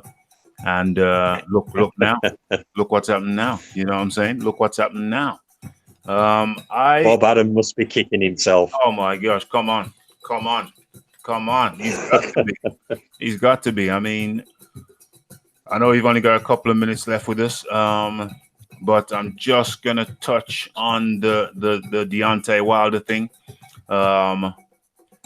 It seems to me that they really had very little. Knowing what we know about PBC, knowing what we know about, PBC, Al Heyman, knowing that they like to keep their belts, their championship fights in-house. It seems to me they really had very little interest in making the Deontay Wilder v. Anthony Joshua fight. It was all smoke and mirrors. I don't think they wanted that fight. Looking back, I don't think they wanted that fight. I don't think it was about percentage. I don't think it was about venue. I don't think it was about this or about that. I think it simply was they just didn't want the fight. I think, Rafa, when we think about the PBC, the thing I've noticed is if there was one instance of this happening, then I'd be more tempted to say, well, he may have wanted the fight, but we've got Gervonta Davis not taking unifications with Tevin Farmer. He's now also using the same "you're on the wrong side of the street" argument in reference to fights against Tevin Farmer, Lomachenko, and others. Welterweight, we have Errol Spence now, seems to be coming out with every excuse in the book. Wrong side of the street. I want to be the A side. I want belts. I always found it really funny when people said, well, Joshua doesn't deserve more than 50-50, even though he's got 3 belts. But yet many of the same people now argue that if Errol Spence gets 3 belts, he's going to be the A side over Terence Crawford. The very same people. But you've got Gervonta Davis playing this game. You've got Errol Spence playing this game. You've got Deontay Wilder playing this game, and more fighters as well. So to me, if that happened with one fighter, you can take it as it comes. You can debate on it. But when multiple fighters are using the same kind of argument, you're on the wrong side of the street, you have to come over here, you have to do what we want. When that starts happening with multiple fighters, then, it's not just a puff of smoke. It's now turning into a fire in that field. There's flames, because multiple fighters are doing it, and they're all in the same stable. There's been rumored Al Heyman contracts going around YouTube for a number of years. A number of people have put up copies, apparently what may or may not be these Al Heyman contracts, and they are very controlling. They can't accept fights without Al Heyman say so, and PBC say so. They can't do this, they can't do that. So in some ways I think they're tied in, but in other ways they're getting paid well for fighting weak opposition. Gervonta Davis is getting paid well for fighting, fighters from 2 weights down from where he is now. He's not going to want to change. He's thinking, well, I'm making money fighting these guys. Why should I risk against Lomachenko? Blah, blah, blah, when I can just get paid lots of money for fighting these former super bantamweights. And I think ultimately that's where, I've always argued we need a worldwide commission on boxing. And we need some kind of system where these fights between top fighters are more ordered in the alphabet way of how they order fights, but a more rigid system, but that's an entirely another topic we could maybe hook up sometime and talk about. I have a lot of ideas about this kind of thing, about how we could clean the sport up and improve its rankings, its unifications, etc. 100%. It is an open door policy for the Boxing Librarian. You could only spend an hour with us today, so we stayed on one essential topic, and I think that's how we'll do it when the Boxing Librarian hopefully joins us again. Boxing Librarian, hope to have you back on again. Yeah, Rafa, thank you. I would have liked to cover some more topics. Sometimes I get a bit verbal and I can babble on. As you've probably heard on my channel, buddy. No. That's good. I would have liked to talk about GGG and everything, fighting this weekend, but I do only have an hour. But yeah, thank you for inviting me on. I'll be more than happy to come on again. You've always got an open-ended invitation on my channel. Anytime you're there, you're more than welcome to come on as well. And I'd just like to say thank you for inviting me on. I've enjoyed our first chat, and hopefully there will be many more to come. This is the first of many more to come, my friend. The first of many more to come. I appreciate you giving up a part of your Friday night to be with us, and thank you very much, Boxing Librarian. Yes, just one last thing before I go. I'd like to say to everybody in the chat, keep showing Rafa support, spread word about his channel, share his channel links under other channels. Do what you need to do. We need more and more of these down-to-earth, good boxing channels to grow, to start helping rebuild that community spirit in the boxing community. So shout out to Rafa. I will join you again, sir. Thank you very much. It's been a pleasure. And I am out for now. Thank you very much. Thank you very much. That's the Boxing Jedi. Was kind enough to join us. Much appreciated. Much appreciated him coming to join us and share his knowledge. Very knowledgeable, says Aaron Mason. Jedi, Boxing Jedi is in the building. Much appreciated. Kel Al, Red Glove Militant, Boxing Jedi, John Dealey. Who else? Who is it? YouTube algorithm is in the building. Smash that like button, folks. MB in the building. Who else have we got? We're scrolling up. Anybody I haven't mentioned, much apologies. Great boxing talk with the Boxing Librarian. Okay, so let's get into some of this chat. Yes, Tommy Temper said smoke and mirrors. I don't think Wilder wanted that fight at all. Never wanted it. Just talked about it. Led the public on a merry dance. So that's what it seems to me. Didn't really want it.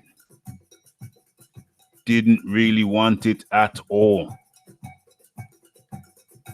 Aaron Mason says, I don't want to see AJ fight like Vlad. Yeah. Get Big George Foreman in. Yeah. I would like to see him working with Lennox Lewis.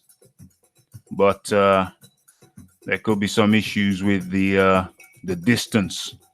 But I mean, I think AJ has to spend some time overseas, much like Lennox Lewis did. I think AJ needs to spend more time overseas. 18 views, 18 likes. Awesome. Indeed. It's a Friday night. People have gone out. People have gone out drinking. I understand that. So there's not more, but I appreciate everybody in the building.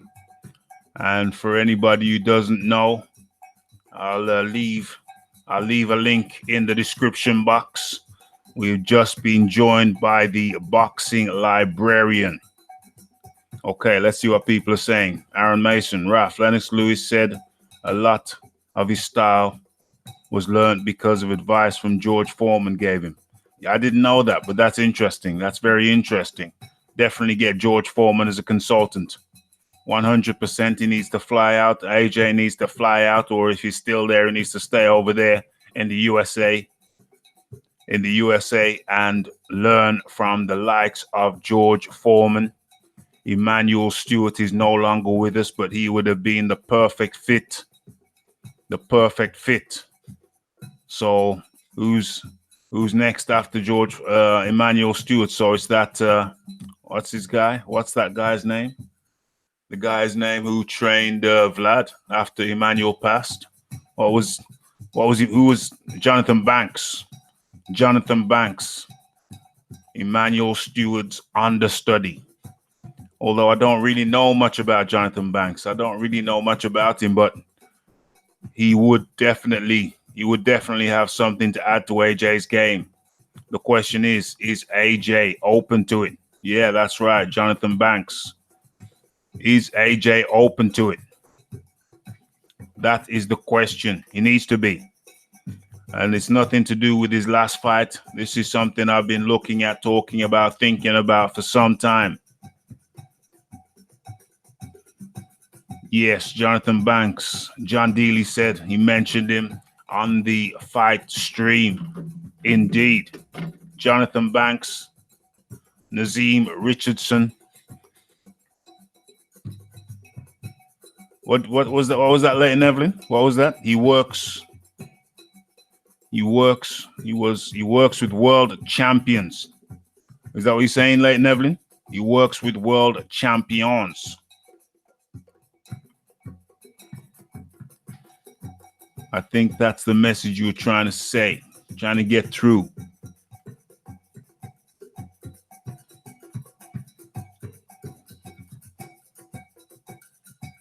I'm going to try to get Jedi on next week sometime. I'm going to contact the Boxing Jedi and have him on next week sometime. Well, it's the last 20 minutes of this show. So I might have some. Where's Hamed? He's been begging to get on. Where is he now? Where's Hamed? He's been begging to get on. And now he's disappeared.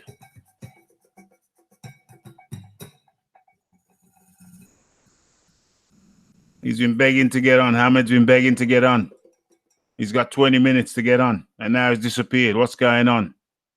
What is going on? Okay.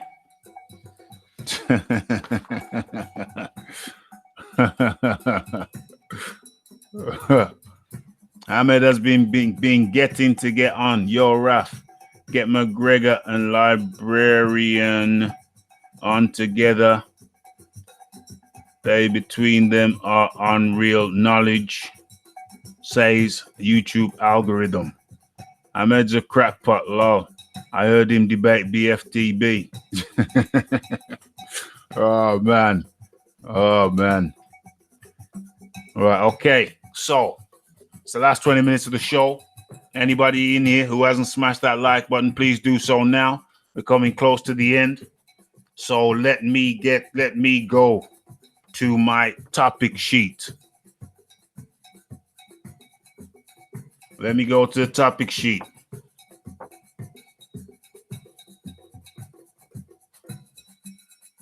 Right. Okay, let's go for a vote. Who in here wants to see The Boxing Jedi pounded the like button, pounded it, pounded it, pounded it. So, what was I saying? I have one guest on at a time. YouTube algorithm. One guest on at a time. That's how I do it.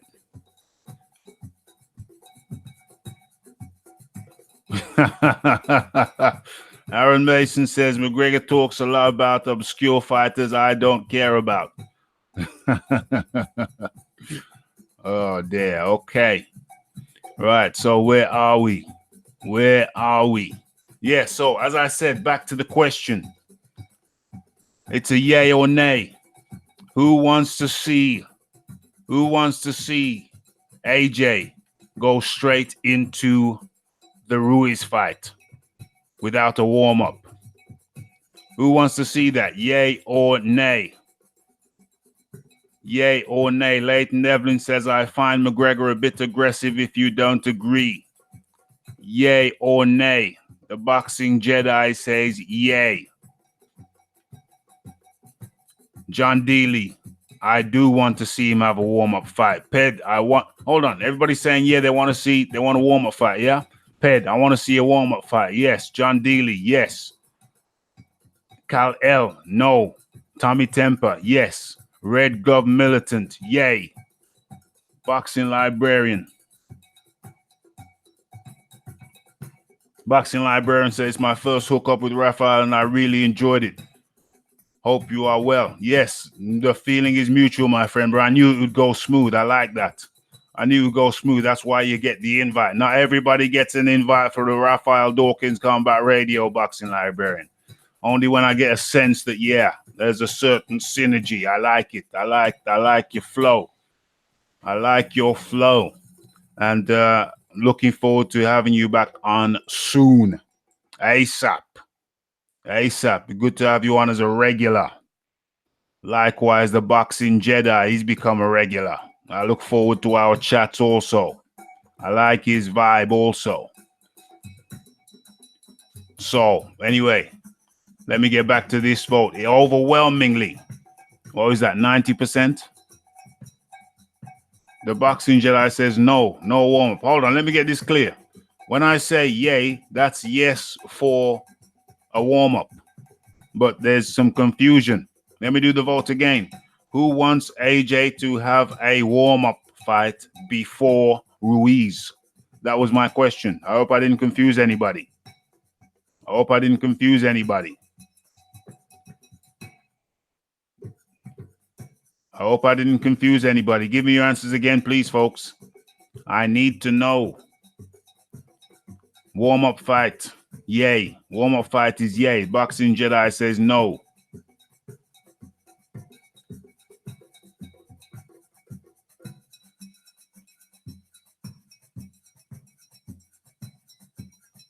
Let me read this.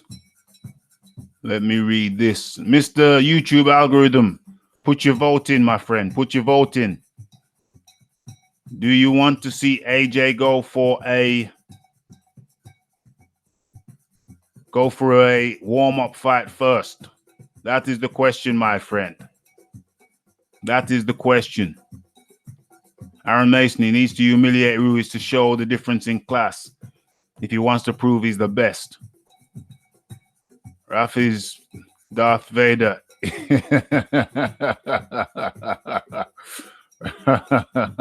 Says Boxer Jedi. Red Glove Militant. You want me as a regular? That's a maybe, Red Glove Militant. Time will tell. Time will tell. Nay. No. No warm-up. Okay, people are saying no. Okay, so I get you. No, people don't want a warm-up fight. People overwhelmingly do not want a warm-up fight. Ped says nay. John Dealey says nay. Aaron Mason, no warm-up fight. Leighton Evelyn, no warm-up fight. Cal L, no. Red Glove Militant, nay.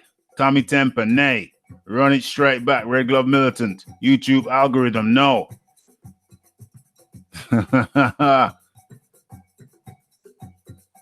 Prove you're the man, says YouTube algorithm.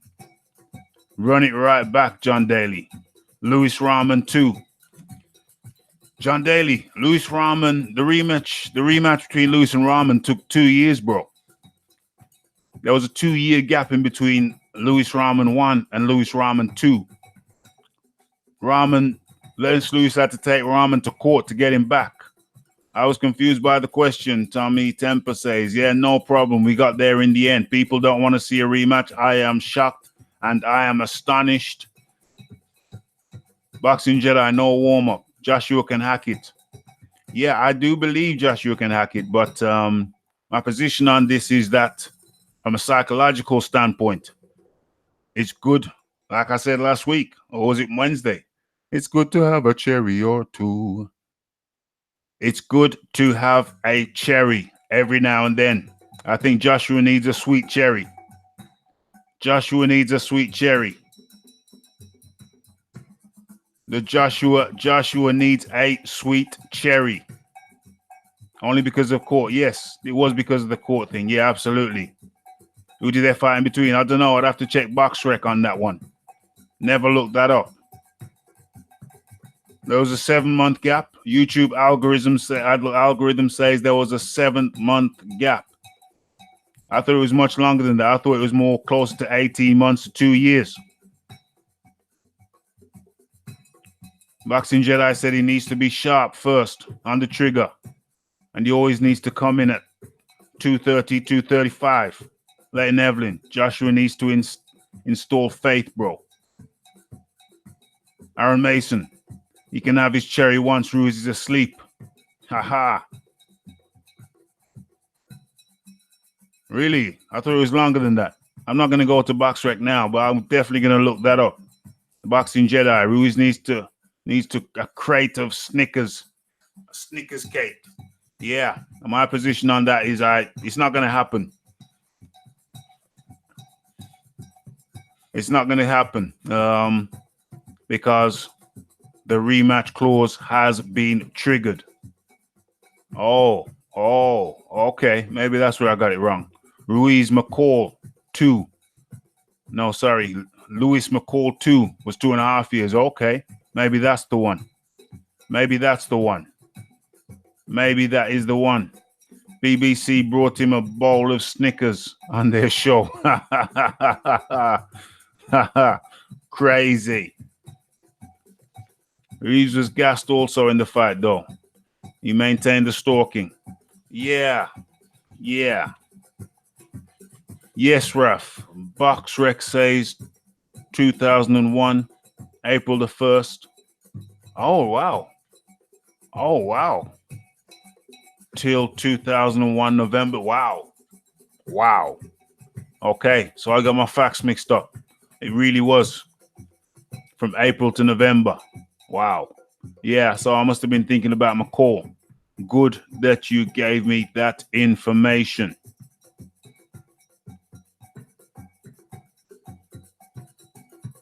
Yeah, good that you gave me that information, John Dealey. Much appreciated. Much appreciated.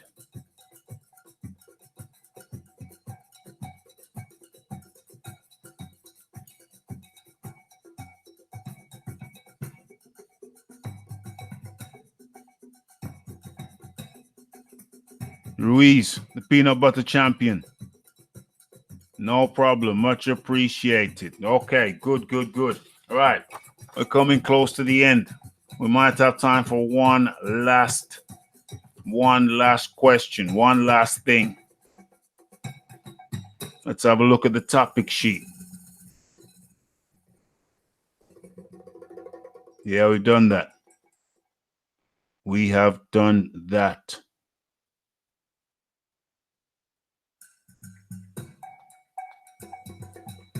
Okay, so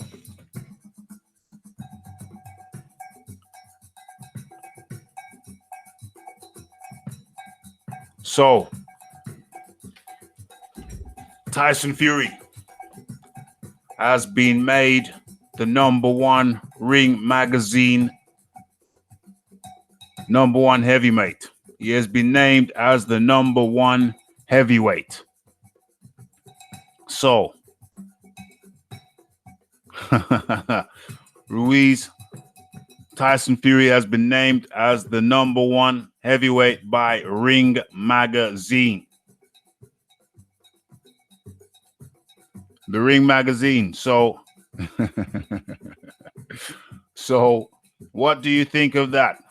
Since he's come back, he's fought 2 cherries, 1 heavyweight, 1 champion, 2 cherries, 1 champion, and now he's gone back for another cherry. So in 4 fights, he's had 3 cherries, but has been named as Ring Magazine #1.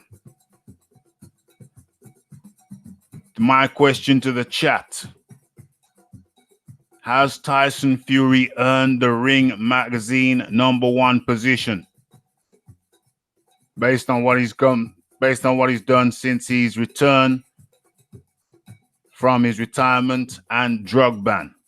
That's the question to the chat. Has Tyson Fury earned? Yeah, his 4th fight's coming up. That's 3 cherries and 1 championship fight. That's 3 cherries and 1 championship fight. Has Tyson Fury earned the #1 position, fighting 2 cherries and 1 champion fight, with the 3rd cherry coming right up? See, I'll give you my position while you're typing in.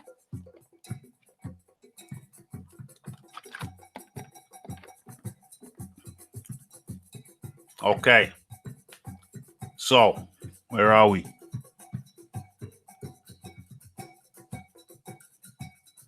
Aaron Mason. Fury can't be #1. Aaron Mason says, who's he beat?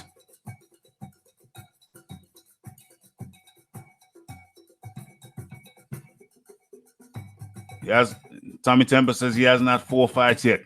He's had 2 cherries and 1 championship fight, which he drew, and he's on his 3rd cherry in 4 fights. Aaron Mason, nope. Where's Boxing Librarian? Tommy Temper says yes, Boxing Librarian. Okay.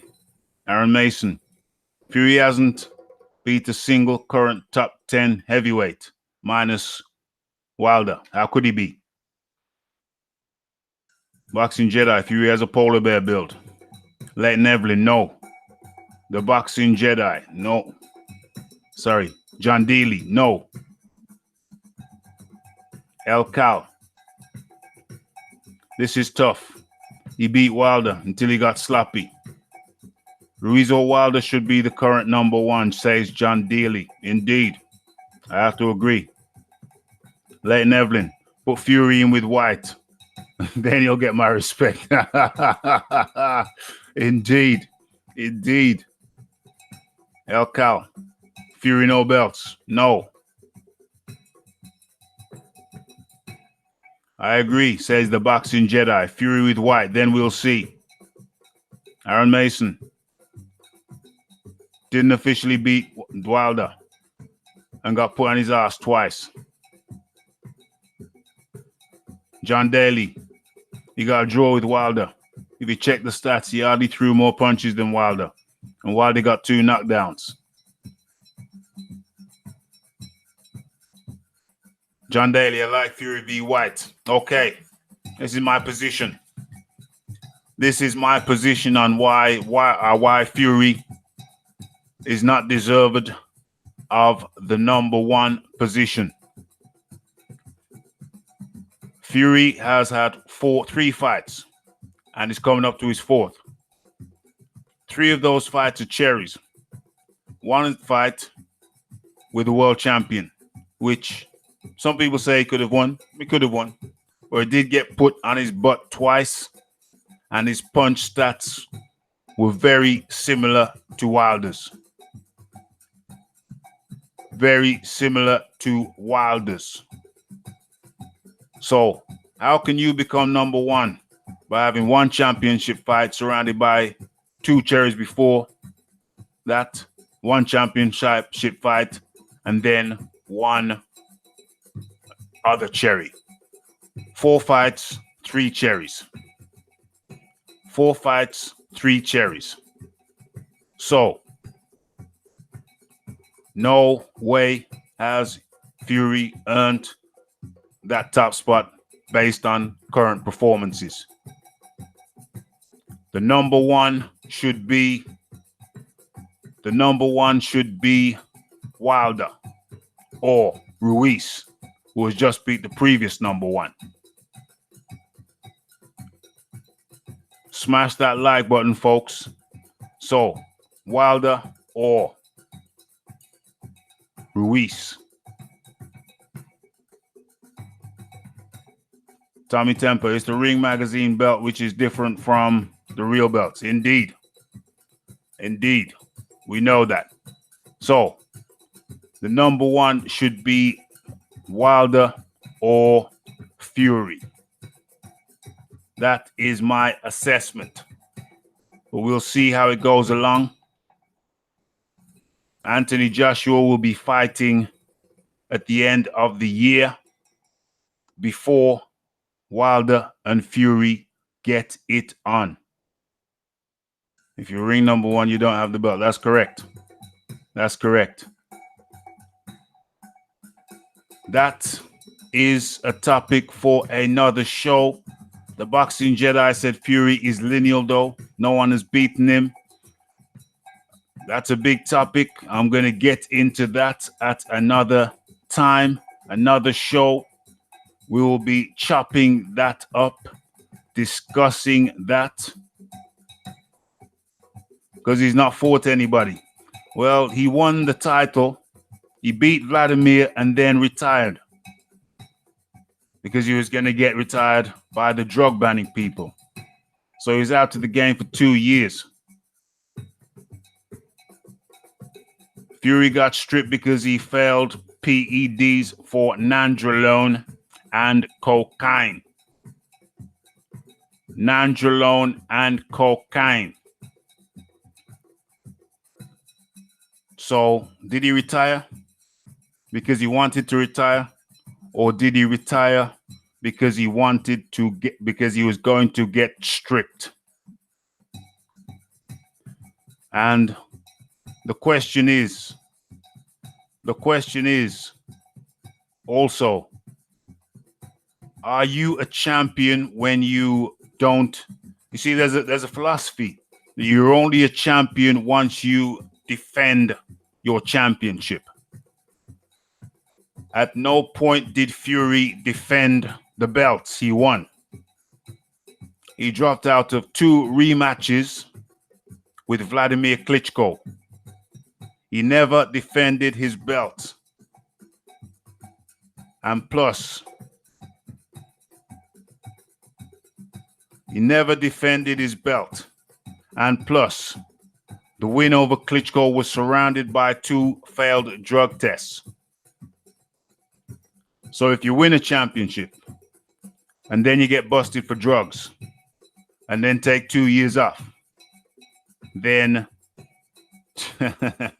then is he Irish? I thought he came from Manchester.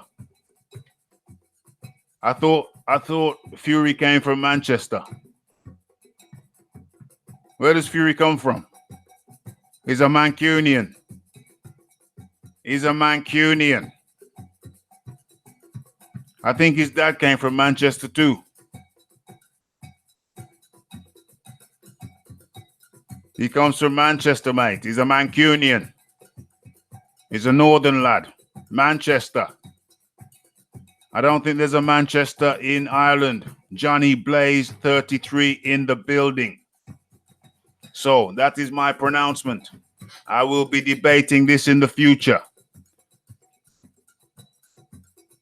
Born in Manchester, born and raised. I think his dad was as well. He's a Mancunian, mate. He's a Mancunian. Right. So we are going to get into that separate debate on another occasion. winning the belt and then getting stripped for failed drug tests and retiring, getting stripped, retiring, and coming back and say you're unbeaten? Well, of course you're unbeaten. You retired for 2 years. You were stripped for 2 years. You was banned for 2 years. Of course you're unbeaten. Smash that like button, folks. Smash that like button. It's a Friday. Everybody's gone out for drinks, but we still did it. We still did it. It's the final roll call. Anybody who hasn't smashed it now. Tommy Temper. It's the feminine angry dwarf. It's the Leighton Evelyn. It's the Johnny Blaze. It's the John Daly, the Red Glove Militant. It's the Ped.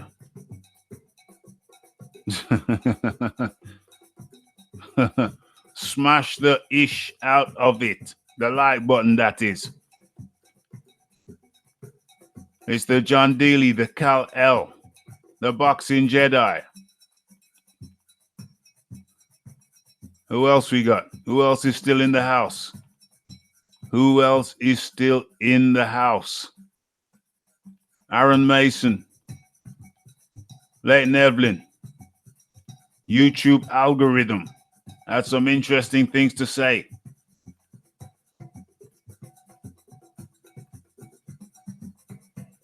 Okay. I think I've gone through everybody who's been recently in the house. Red Glove Militant. Yes, yes, yes. And we have made it. We are through. It's been a great one. Check out the Saturday lunchtime show at 12:30. Uh-oh, hold on. Let me take care of this one. Let me take care of this one. Yes. Okay. So, it's Raphael Dawkins. It's the Combat Radio. I don't know Aaron Mason, some crazy guy. Stay blessed, Red Glove Militant. Everybody stay blessed. It's been a great one. Back at tomorrow, 12:30 lunchtime. It's the Raphael Dawkins. It's the Combat Radio. It's the live boxing talk with Raphie. And to everyone, bless.